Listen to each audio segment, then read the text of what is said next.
G'day everyone and welcome to Women's Baseball, the Inside Pitch. I'm your host Amy McCann, and after spending more than a decade repping the green and gold for Australia, I've swapped my glove for a microphone to bring you some of the great stories of our sport. Now, choosing who would bat first on this podcast was no easy decision, as there are so many great stories in our sport.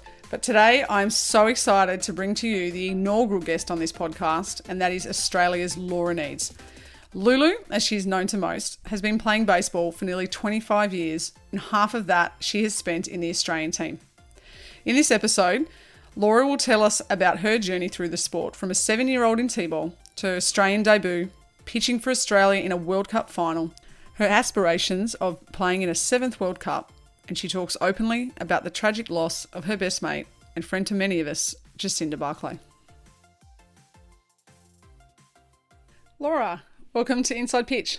Thank you very much for having me. Pleasure to be here. Now, one of the goals of the podcast is to really show just how far around the world women in baseball, women's baseballers really reach. Can you tell us where you are talking to us from today? I am from Sydney, New South Wales, Australia. I am currently down south in Kiama tonight, having a little holiday in my camper van. Nice. And I love hearing stories about baseball. Has baseball been in your day, apart from this podcast? Have you had baseball in your day at all? Yeah, actually went for a throw today. Went for about a 12 to 16k hike today along the coast, and then went and had a throw in prep for the showcase coming up. We will get to the showcase a little bit later. So I'm glad you brought that up. But look, one of the other things I love talking to women's baseball, girls baseballers about is how they got started, because baseball is not exactly an obvious sport. I think it is now. Women and girls are playing all different sports, but I think when you and I first started, it was probably not so obvious. Where did you start? How did you start? What do you remember from that first day? Yep, so it definitely didn't come from a baseball family. I started playing baseball when I was 7. My older brother had a friend who decided to play, and so they found a local club team, and I just used to go down and watch, and me and my dad would have a throw on the sideline there. Even from a young age, throwing mechanics seemed pretty good, and hand-eye coordination seemed pretty good, and just started filling in for my brother's team, and then eventually started playing. And then continued to play with him. So that was really good from my point of development, because I always played up a year or two with him and played with the boys. And then once I turned about 13, I found out about women's baseball, which was kind of crazy to me, because I was like, what do you mean I just can't keep playing with the boys? And you can, obviously, but in terms of rep things and higher honours, I guess, found out about women's baseball, so started down that track. And what was it about baseball? There's so much to do. You got to hit, you got to field, you got to throw. What was the one thing that grabbed you at the start that locked you in? I don't know if there's one thing. I remember when I was younger, I hated hitting, actually. It scared me, to be honest, when I was, 10 years old, which is quite funny now looking back on, but probably loved throwing and loved fielding, and eventually loved hitting, when I was 11 maybe. So I think I just love as I get older, I love the team environment of it all and just the people you meet. And I have the most fun on a baseball field when you walk to a field at night. I remember when I was like 14 and walking to a field, and it's like, oh, this is why you live. Like, it's just amazing seeing a baseball field under lights, and I think it's awesome. Well, you talk about your team. You're a Sydney sider. You're a proud Greenway giant. I see you've just won your 6th straight, was it? Premiership in A-grade women's? Yeah, 6th in a row. We've got about 9 or 10 premierships all up with the Greenway club over the years, but the 6th in a row, which is amazing and true testament to the team we have here, and I think the coach we have at the helm as well of that. Yeah, and the Neads family, it's not just yourself out on the mound or in the batter's box. Your dad, Pete, and your mum are such an integral part. Just talk us through, I guess, the mountain of work that you do as a family, and I guess the why. Like, what is it that brings you guys back? I mean, we all know the why, but what is it for your family? Yeah, so mum scores. She loves it. I can tell you why actually she loves it, but she just loves being a part. Maybe that's her part of way to be a part of it. And Pete, my dad, loves baseball. He's so passionate about the game and about seeing people grow and develop, I think. And that's one of the really cool things. I don't think a lot of daughters get to go have this love and passion of the same sport with their dad and get to then do that together. We've been training together since I was 7, basically, for baseball. And it's really cool to see him kind of grow as a coach. He never played baseball, never knew anything about the game when he was young, but definitely a sporty guy, played rugby and everything. But to see him learn the game and see him grow and develop has been really cool from my perspective. And then to be able to go and coach with him is, again, something that's really cool. We've coached Greenway together. We've coached the under-15s New South Wales team together. And I think that's a rarity and something that, we share a little special bond with that. And that's really cool. And I'm just so lucky to have a dad who pretty much outthrows me, in terms of number of throws of BP. He'll just throw and throw and throw. And I'm so lucky that I have that to get that number of reps in, and that helps then my development and my game. Well, I think we've all been pretty lucky, your dad and your mum on the sidelines, particularly at the World Cup. They love it. Best supporters. To New South Wales, you're like all New South Wales players, proud New South Wales repping the blue. Pretty privileged for yourself in your development of your career, being able to play alongside the likes of some of the legends in our game and the world game in Tani Lovering, Katie Gaynor, Brooke Shields, and also being coached by John Gaynor. What was that like, and how important was that for your development? Yeah, that was huge for me. When I started playing in New South Wales when I was 14, and kind of the big four for me were biggest Renee Stromitis, Ange Catford back then, Katie Gaynor and Brooke Shields. As the years went on, Tani developed into an absolute legend and such a gamer on the field. But those four, when I was coming through, they were, I guess, some of the core of the New South Wales team. And for me, like having someone like Renee Stromitis as a mentor, for me, she was, I see, as the best player in the country at that time in her prime. So to be able to train at shortstop with her every training, just the things that you learn just from having conversations with her on the field was second to none. And she kind of set the bar for me. And I think I'll be forever like chasing that level of skill and success that she had. And I'm very, so lucky to call her my best friend.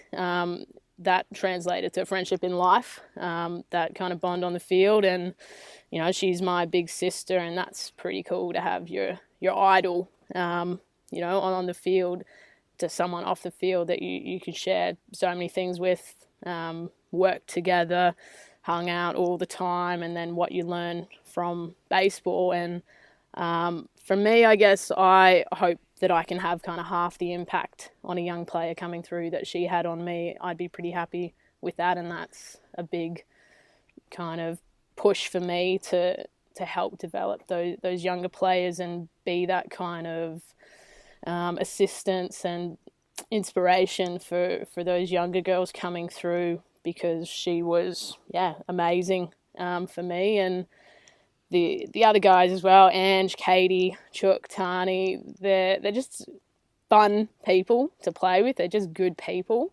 And on top of that, they're amazing players. So what you get by playing with them, sometimes you don't even realise at the time, but the lessons that you learn, we've had such good battles over the year with Victoria. Even my first nationals was 2005, and that was at Altona, and we were down by 10 in that. And to see, I was on the bench that, and to see the girls come back from that. Katie hit a bomb, and she hit a bomb to the fence, and we were down by 10 and came back and lost maybe like 12-11 or something like that. So that's like one of my favourite memories with baseball, and kind of set the bar for how New South Wales should play, and that was pushed by that core group with them. And I guess for me as well, like hitting with those people in a group, it can be quite overawing. You know, if you're warming up batting practice and they're hitting to the warning track, and I think for me it was always like, don't try and be Katie Gaynor, be me, hit your line drives to the outfield. And again, that's, you know, trying to teach that to the next generation of people coming through. Don't try and be the next Katie Gaynor, be the next Laura Neads kind of thing, be the next Amy McCann, be the next you. Exactly. Now, look, I remember that 2005 Nationals like it was yesterday. I was in the outfield and the girls were bombing us, and I didn't think it was going to end at one point, but I was very glad it did, and Victoria did hang on in that instance. But you go back to your wanting to develop and coaching in the game, and you're coaching girls now and playing alongside girls that you've coached since they were 10 or so at your club level. How exciting is that? Yeah, that's awesome. We've been doing clinics at Greenway for the junior girls from when they were in maybe under 10s or so. And to see a bunch of those come through and now be playing women's league, with a few probably joining us in A grade next year as they turn 15, that's awesome, because you remember them as these tiny little children, and now they're these teenagers and they're in the game still. And it's so much more than baseball, really. That helps them with confidence and life skills, and that all translates into that. So the fact that they're still playing, you know, you hope that you've had an influence in that. We've actually got a couple of girls in our team, the O'Sullivan sisters, Claire and Elle. They coached a junior team. They coached, Elle might have done like an under 10s, and Claire did an under 12s or under 14s. And again, some of those girls that they coached are now training with us in A grade. So it's just really cool to see that. It's really special for me to see that. I hope that it means something to them too. But it's really cool to have that bond and see them grow up. It's awesome to give back. It's such a great feeling, and it's a lot of us. There's a lot of girls in women's baseball and women in baseball giving back. It's great to see. To the Australian team, it seems you 2008.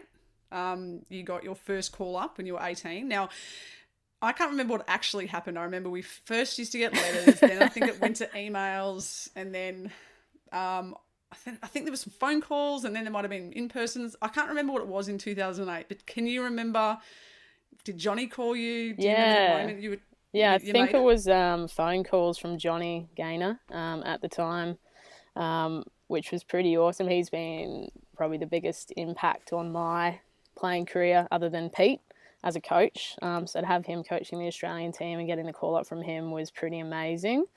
I was 18. I'd made the squad the year before, which was really cool. And it was really cool, really special for me to, again, like line up with my best friend being Renee Stromitis, to have the opportunity to play in the Australian team with her was really, really special for me. And same thing with Jacinda Barclay coming through as 15, 16-year-olds together and joining, you know, together in the Australian team, just kind of to see our growth through the game, kind of at similar periods was really, really cool. We talk about your growth during the game. I mean, I want to talk to you about your growth during that World Cup. You're there as a teenager on debut. You get a relief. You're asked to relieve the first game on debut, which is awesome. India, yep. And then we go to the end of the World Cup. Yeah. You come up to bat. You hit in the only run of the bronze medal game that we score. We go down to the USA, and one of the more memorable and I'm still not over that game. We lost that game 2-1. Right. Yeah. But what that you've always, from start to the end of your career, haven't really shown much. You always look like you have every situation, no matter what you're doing on a baseball field. What were you feeling in both those situations as a rookie? So first game against India went on in relief. I feel like that was the adrenaline pumping. I feel like that was some of the hardest pitching I've ever thrown. I think Johnny said that to me as well. You looked like your heart was jumping out of your chest, and it was coming out in some velocity, so that was good. But just to kind of harness, that was really cool. Like, that's what you work for, to play at the highest level, all the years of hard work. I think it definitely took me an inning to settle in there for things to calm down. But yeah, it was awesome pitching. That's what you play for. And then the bronze medal game, really interesting. I remember being in the dugout. Wiggle was pitching that game. I think she pitched the whole game for us. Her and Semitelli both went 7. Yep. Epic. So I remember being in the dugout, and she'd come in each innings and be like, you ready? You ready to go out there and pitch? I'd be like, oh, really? Oh, okay, yeah, sure. I go, yeah, I'm ready. Yep, we got that. And then from a hitter's perspective as well, just being in there, being ready. I remember watching the game, and like you said, Marty was out there throwing a heap of curveballs. I was like, oh, okay, well, we're not doing too well with that. But yeah, if I was in there, I can just hang back, hit one to right side. That's what we do. That's the plan, kind of thing. So I guess just playing that over in your head over and over, visualizing that and just being ready that whole game. And then got the call up to pinch hit. It must have been in the 7th, yeah. With runners on 2 and 3, I think it was, and came up. Yep. Runners, I think Julia Fellows was on 3rd. Yep. Renee on 2nd, Julia on 3. And first pitch, curveball away. I was definitely jumpy with that, but it's like, take a breath. Yep, you've got this. Okay, same pitch, next one, curveball over strike zone, line drive to right field, and scored a run. So that was awesome. Again, it's what you do every week at, clubs, what you do every week at training, and that's why you do that, to go and try and execute those big moments. So it was really cool to be able to do that. God, I thought I had a great memory. You're remembering every pitch of every at-bat from 13 years ago. I think I need to tap into your memory for my next few episodes. I don't know if they'll all be there. A couple of them are there. Look, a heartbreak for Australia. We 4th place again for the 3rd World Cup in a row. Yeah. The next 2 years under Johnny and Dom and Darren and that, we worked our backsides off. And we flip ahead to 2010, Venezuela. And I think, and perhaps I think we should just do a whole podcast series on the 2010 World Absolutely. Cup. For people listening to this episode who aren't quite up on the World Cup history and women's baseball, I don't think 2010 will ever be forgotten by anyone that was involved. Pretty much in a nutshell, the Women's World Cup went to Venezuela, and there were 2 pools, Caracas and Maracay. We went out on day 1, we lost to Canada. And then day 2, we were scheduled to play the night game against Venezuela. The crowd was brewing. We were waiting to warm up, and suddenly something happened. We weren't quite sure. Hong Kong and the Netherlands ran off the field. We got ushered out of the stadium, put underneath the stadium, and under security guard. And then it slowly trickled through that one of the Hong Kong girls had been shot in the leg, which I'd like to hear your perspective. I know what mine, like, we all sort of think back now, and it still feels so unbelievable that happened. What was your memories from that whole situation in the stands? Yeah, I remember us being up in the stands, just having a laugh and sitting there, and it was just that, what do you mean she's been shot? What? Sorry, what? Kind of thing. And then that was that, okay, everyone get your hats off, cover all your Australian gear, get in the corner. Just stay down. And it was just that little bit of, fear of the unknown there. We already had probably 6 armed guards with us at all times. So you're already in a country where you're already on, your senses are heightened already. So that it was just a crazy time for me, really, from being up on there, being taken down into our little bunker under the dugout. Was a lot more relaxed down there, just being with the Venezuelans down there, who seemed to that was just everyday life for them, and she might be shot, she might have the flu, who knows. That was kind of their response. So Quote of the week. it was crazy. It was a crazy time. But you just went with the flow, and you had your teammates there, so it all seemed okay at the time. Yeah, and it's interesting you should say that, because I think we went back to the hotel, all the teams, got a little bit surreal seeing Hong Kong, how upset they were, and the next 48 hours was interesting. We had the government and all the authorities. We thought we were going home. I think at one point we were. The whole tournament was off. We were in lockdown. It was almost like we were in quarantine, or we were locked down of the pandemic. We were stuck on our floor. We weren't allowed to go out unless we were taken down to eat, or to Joni would take us down to the pool. 48 hours, we all got in a bus. The whole tournament got relocated down to Maracay. They did a great job. We had huge crowds. We went out, we beat the Netherlands, beat Chinese Taipei. Yourself, you pitched in that Chinese Taipei game. Then we hit the steamrolling Venezuelans in front of probably near on 15,000. Yeah, that was crazy. That was, you could not hear.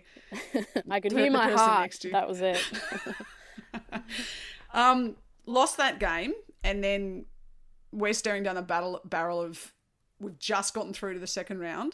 Unfortunately, we take our losses through against Canada and Venezuela. So in the second round, 0-2, and we're presented with the task of Japan, Cuba, and the USA, and we have to win all three just for a chance of a chance to play for a medal. Now, the Japan game, epic start by Barks. You come in the fourth. We're up by 1 run. 7-6. I'm pretty sure you know what happens after that, but a couple of scoreless innings, and then you come on in the seventh, and we've got a 10-6 lead. Take me through what you're thinking. You've talked about your heart a lot. What was everything? What was going on? Because I can tell you what I was feeling out there.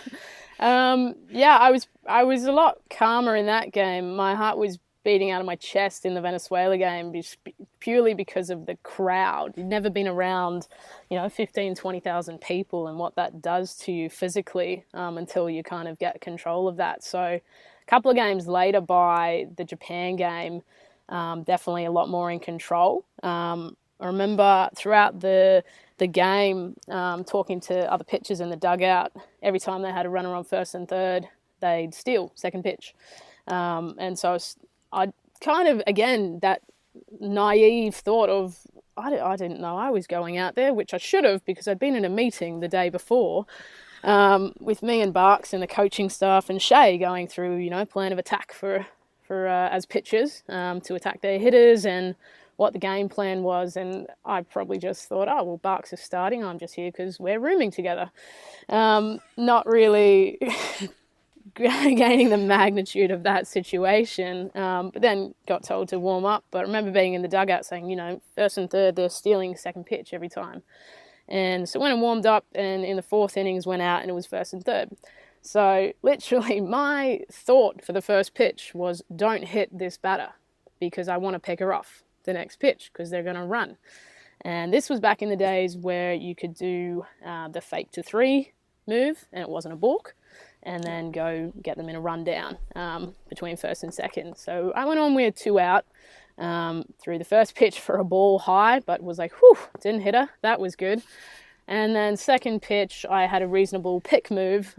So fake to three, runner goes, got her in a rundown, chased her down while keeping an eye on the other one, and handed it off to Natters, I think, and she got the out and chased her down. So that was a pretty good one. 1 pitch, 1 out. In that inning. So that went quite well. And then came out for the next couple of digs. And I think, you just felt calm and confident because of the team that was around you. I remember Katie on first base. She always gave me such confidence. And again, that calm to go out and deal. And Crepper at third base would come in with a good joke every time she handed you the ball. So for me, just trying to stay relaxed and hit your spots basically and do what you're there to do. And then in the seventh, definitely got a little tighter, but I remember thinking, okay, well, yeah, I've got this because no one's in the bullpen. This is my game here. We've got this. And remember Johnny Gaynor came out at one point when we were facing Nishi. And for those who don't know Nishi, she was the Japanese catcher. Probably the best way to describe her is like a sumo wrestler. Short, huge, and powerful, and hit the ball to the fence kind of thing. Super mobile as a catcher. Had some wheels actually. And our game plan was just pitch around her because we don't want her to hit anything. And at one point, I think got down 2-0 on her maybe, and Johnny came out. And he said, "How you doing, mate?" I said, "I'm good, man. How are you going?" He's like, "Oh, God, like, don't do this to me, Lulu. Like, just..." I'm a bit too relaxed at points, I think. And he was like, put it over the plate, see how far she can hit it. And I was like, "Oh, okay. Really? Okay, yep. Let's do that." And went back, and we ended up, she fouled a couple off and ended up popping up. And I think either Tani or Katie caught her out. So again, it was just like confidence building all game. Our hitters came out, did a good job, put some runs on the board there, and we're up. And got tight in the 7th there, and came out again and gave the ball to Crepper, and it's like, oh, fantastic. Like, such a gun utility kind of player. And I was just so happy to contribute to that game, and then ultimately to contribute to success with her. And there was such a team effort, I think, with that game. That whole tournament, our hitters hit well, and we had to win that game to give us a chance. And to see us come out and do that, I think was a testament to kind of that bond that we'd been building in lockdown. For everyone to come out, play for each other, everyone did their role, and it truly was a team effort to get the job done. Yeah, and I remember the meetings at the pool. And Yeah. we had the meeting the night before, and we went around the whole group. The coaches weren't there, and we just had a chat. And I remember the day after we beat Japan, we all had to sit in the same seats, same towels, same swimming costumes, did the same order. I think we just said the same words. And it must have worked, because Cuba, we blank Cuba, Kathy Welsh and Sinead Flanagan. And then we come out against the USA, never beaten them. 23-5, I think it was. And then we hit Venezuela again in the prime. We finish, we thankfully don't finish 4th to play Japan for that spot. We finish and we play Venezuela, and we come out, and I think that was 8-2. An absolute stunning job on the mound, complete game by Jacinda Barclay to get us into one of the best performances I think we've ever seen. When did you find out you were getting the gold medal? When did Johnny tell you he was giving you the ball for the gold medal game? Yeah, so as we got off the bus back to the hotel, he said, "Mate, you're starting tomorrow." I was like, "Oh, okay, cool." I'd the whole tournament I'd been relieving and closing generally, so it was like, okay, flick the switch, different role to play there, and it's really cool. Probably not many people know this. Me and Jacinda roomed together on that tournament and actually made video diaries not every night, but most nights. So, which is even more special now because of the tournament, and just special to have those. And we have videos of every night. So, like you said, the emotions of beating Japan, we have that on video now. We just go through kind of recap of our day and what's going on tomorrow. And I wish I kind of had that over, obviously, the preparation and the performance for that gold medal game, because that obviously didn't go very well. And I think that was a big learning curve with that, and especially with preparation. Like I said, I'm quite relaxed, and I think over the years I've become better at having that relaxed focus with that. So being able to relax with your breathing and everything, visualization, but honing in on that focus, which Barks was amazing at with that. You couldn't talk to her in a game because she was just in the zone, basically, and then she'd go wild.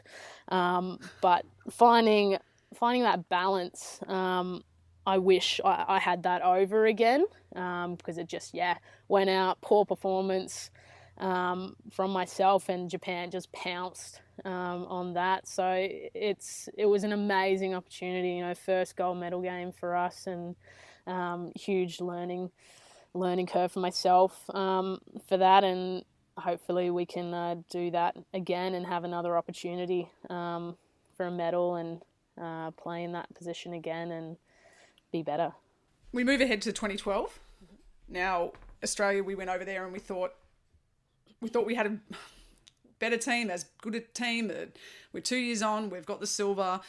We all have high hopes as individuals as well. Now, you went down, I think, in the third game. Mm-hmm. Was it against Canada? And you did your knee. Mm-hmm. And we lost you. We didn't have you for the rest of the tournament. We just missed bronze again. We come fourth. Mm-hmm. From my perspective, I think you were quite one of the best bench players we've ever had. And I know you don't want to be remembered as a bench player. Probably you want to be on the field. We all do. But I think you contributed so much on that. What did you take out of that? I mean, it must have been heartbreaking for you, but what did you take out of that World Cup? Yeah, super heartbreaking and super frustrating. I tore my ACL in that game, and I knew I did it. I'd torn my other ACL 3 years prior to that, so I knew what it felt like.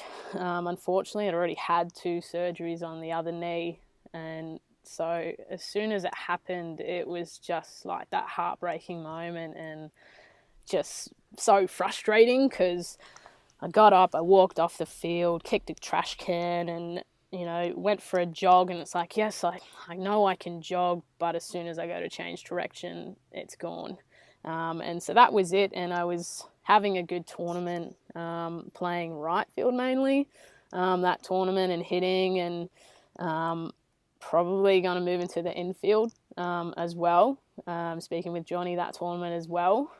So it was super disappointing personally, but from a team perspective, like you say, you just want to contribute to success, basically. So it was just a matter of changing the contribution that I could make to the team. And I know we lost one game and had a big talking to from Johnny in the dugout, a stern word, let's say, which we deserved, but came out afterwards with the players, and it was just up to us to have a chat. And I remember speaking up a lot in that, because that's what I could contribute at that point.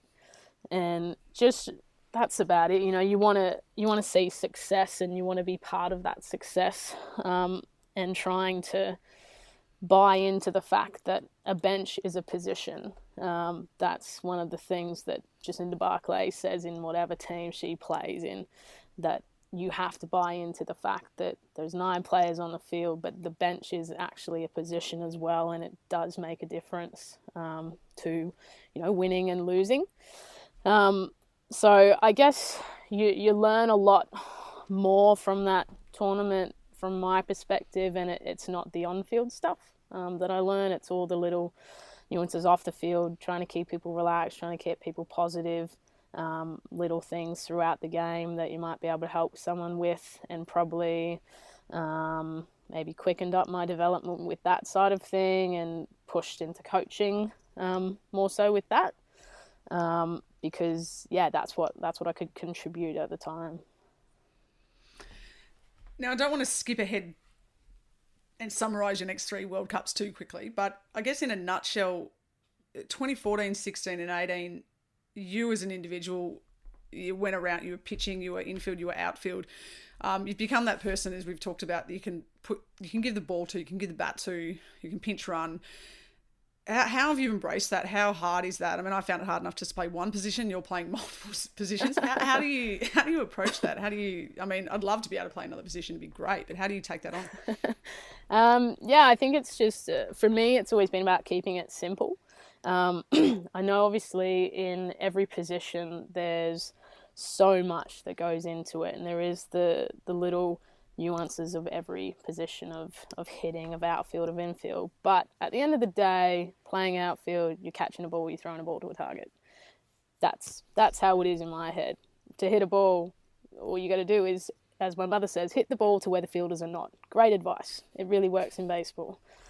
Infield is, fielding ground balls, catching a ball, throwing a ball to a target. In its simplest form, that's what baseball is. And when you can go out and do that and do the simple things and do it with enjoyment, you're going to have success, I think, if you work hard at that. Like I said before, I'm super lucky that I have my dad to do hours and hours of training, reps upon reps. So I know I'm prepared for any position. I think I have played every position except first base in the Australian team. And that's a really cool thing, and it's something that I I don't know the word, kind of value myself on, being able to be that utility player and being able to go in any position, in any situation, and I believe that I can get a job done. And it is all about that preparation, that visualization, knowing that you've done the work. I think that's a huge thing of what I try and encourage, my teammates now that I think are superstars. You've done the work. Do you believe on your best day you can beat, Japan, you can beat America, Canada, Chinese Taipei? Because I believe you can, and once you have that self-belief, you're halfway there, I think. So, pardon me. It's just, I'm lucky, I guess, or blessed to have had the opportunity to play lots of different positions. And I think over the years my bats got me into the lineup there, and it's just then about adapting to whatever role I need to play to, again, contribute. I just want to change course a little bit here. 2020, obviously it was a huge year for everybody around the world, not just from baseball. Obviously World Cups being postponed, nationals were being postponed. I guess for us in not just women's baseball, but yourself obviously being so close, losing Jacinda Barclay.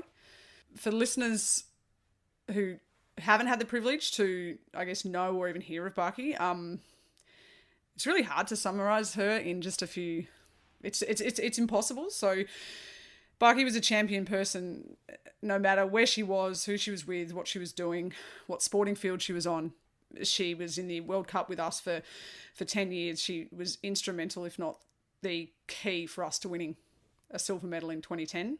She's represented Sydney GWS Giants in the AFL Women's. She's represented Chicago in the US LFL. But she was just a champion person. I know how close she was. She obviously spent a lot of time with your family. How are you? How are your family? Yeah, it's tough. Very up and down for myself. Very, angry and upset, obviously, all the time. It's amazing to see, tragedy brings people together, and the strength that you get from support and love from everyone, and the support that, family, friends, the baseball community and the footy community, and friends of friends of friends of friends reaching out. It genuinely helps. And it's, again, it's so sad that a tragedy has to bring people together like that. But yeah, she was family to us. She was best friend, little sister, someone that I lived with, worked with, lived with my family a lot. So it's horrible that she's not here anymore. We all have the memories of Barky. We know she was an absolute demon on the field. She was an absolute total larrikin off the field. It's what we loved about her. How do you want people to not remember her, but take her with them? I think we all have that little bit of Barky on or off the field with us. What is it that you hope that people just take with them? Yeah, like for me, she was someone that I looked up to so much, which is funny because she's younger than me.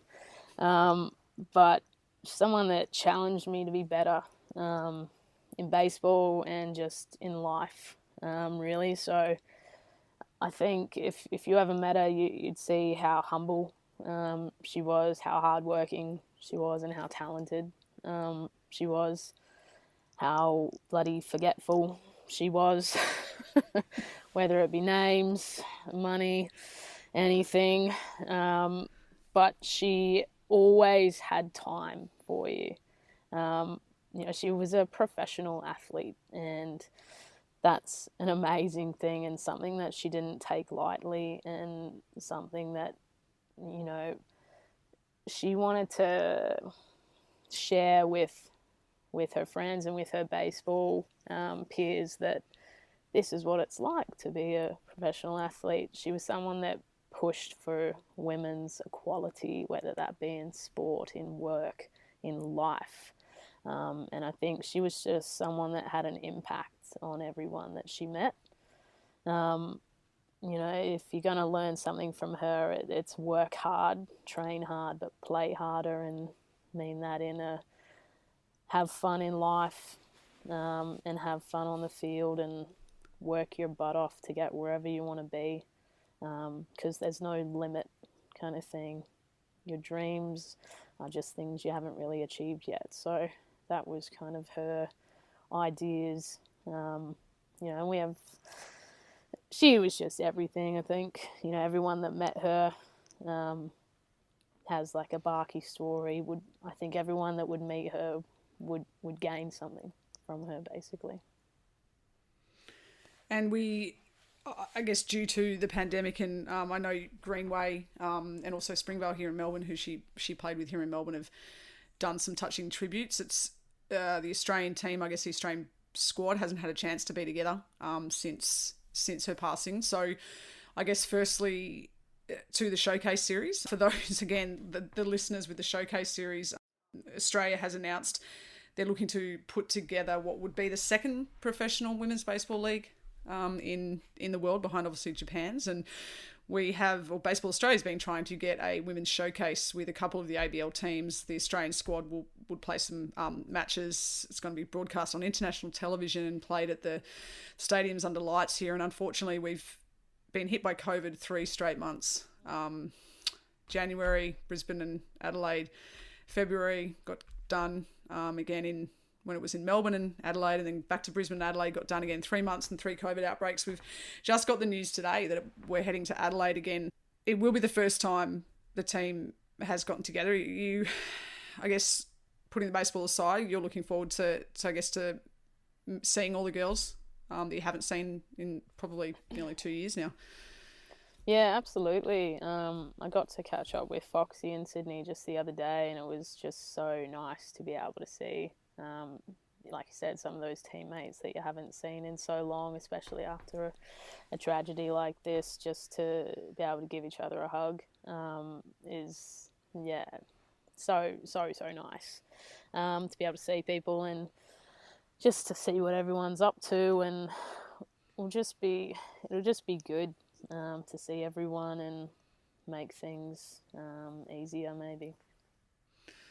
And it's almost like the baseball's second to obviously everybody getting together. For your perspective, from a baseball perspective, what are you, I guess, hoping to get out of, and what are you looking forward to from Adelaide? Yeah, maybe playing some first base? No, I'll leave that up to the first baseman. That'd be good. No, I'm looking to get out there on the hill, do a job out there, and I think, especially with some of the younger players we have in the Australian squad, some girls that really throw hard, just kind of taking them under your wing and helping them develop their game and doing that by example. I was newsflash scheduled to start the first game previously, so spoiler alert there. We'll see what happens next time. But that's something that I don't take lightly, just to kind of set the standard with that and go out and deal, basically. And I guess looking ahead, we're not sure when it will go ahead, but the 2021 World Cup, it'll be your seventh World Cup if selected. And there's very few players. I think clearly Shea potentially going to a ninth, Tani going to an eighth, and Kate Pasoda, Ashley Stevenson going to eight.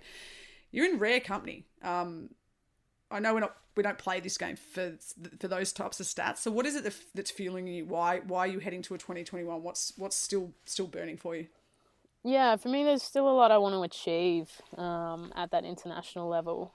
I've had a lot of success club ball domestically here at our national level, but internationally, there's still a lot I want to achieve. And just the chance to play for Australia with some of your best mates, that's an amazing thing. To what would have been to, go away with Jacinda again, to go away with the O'Sullivans. They're little things that I'd love to check off, my list. Renee was looking at making a comeback for 2020. Like, things like that are amazing from like a personal level. And then to see, so I coached the under-15s New South Wales team with players like Jordan Richardson, who has already been to one World Cup, with players like Takara, Gilden House, like Madison Heath. I coached those girls when they were 14. To now see them, 6 or so years later, and you're playing alongside them, and they're trying to make their first Australian team or a second Australian team. That's such a cool thing for me. And again, one of those things I'd love to check off there, and I'd love to see someone like Geordie get the opportunity to show the world how amazing she is, and be there, to help her and guide her through that. And from a team perspective, other than Venezuela winning a silver medal there, I don't think we've performed to our potential. And I want to see Australia and myself perform to our potential, and go out and play your best. I want to see us do that, because I think we have the potential to win a medal easily, but we just haven't put all the pieces together on the field and executed on the day yet. So that's something that drives me still, to keep turning up. And it's getting harder as you get older. I've had, so many injuries over the years, and again, that's a reason why I've played lots of different positions, with just pitching due to fractured wrists and not being able to move due to ACL recos and things. So for me, as I get older, and mobility becomes more of an issue to me, taking over that pitching role. Pitching that's my focus at that level now, while still believing that I can go out on any given day and do a job in any position if needed. But to kind of, for me, take over that Barkey role of having someone that can go out there and throw 4 or 5 digs, that would be something that I would love to achieve myself now, and put all that time and effort into that pitching role. And again, guiding those juniors. I had such great mentors when I was 18, coming through the ranks there. So to be able to do that for the next lot of pitchers and players coming through, and that other Barkey role of just being able to bring a team together. I think we really missed her last World Cup with that, and she just had a knack for it. So that's the things that drive me. I still want to achieve a lot. I have had a lot of awards and things over the years, but like you said, that's not why you play. You want to play to contribute to success, for me, and I just want to see us go out there. And I think you're a long time retired. I think I remember having a chat with you on the bus. I don't know if it was 2010 or 2012, and you're talking about, I think I want to go one more World Cup because I think I'm still there, can contribute and everything. And was that 2010 or 2012? That would have been 2012. I went on to one more in 2014. Yeah. There you go. So and it's that true. Conversation. There you go. Because I think you're a long time retired, and I still believe I can contribute at that top level, and that's what drives you. And there are these younger players that are coming through throwing heat, and I don't think my arm does that anymore unless I've got all the adrenaline in the world. But I can come out and hit spots and do my job in a different way, and hopefully help develop those younger girls so that they can be there for the next 10 years and do that. So well, make sure you put yourself into some cotton wool, look after yourself. We don't need any more injuries. I think we've definitely got, there's a few World Cups in you left that we would love to see Neads on the back shirt there out the World Cup. So thank you. I really appreciate your time telling us your story. It's one of the best stories, I think, going around in women's baseball. And I think that, Australia's in great hands with someone like you out there still playing. So it was a privilege to play with you and a privilege to chat with you today. So I really appreciate you joining us on Inside Pitch. My pleasure. Thanks for having me. Thanks for tuning in for today's episode of Women's Baseball, The Inside Pitch. Make sure to check the show notes below for links to some of the things we've discussed and mentioned in this episode. We would also love it if you could subscribe to the show and leave us a review. And if you have some time, throw us some love over on social media at Women's Baseball, The Inside Pitch. Catch you next time.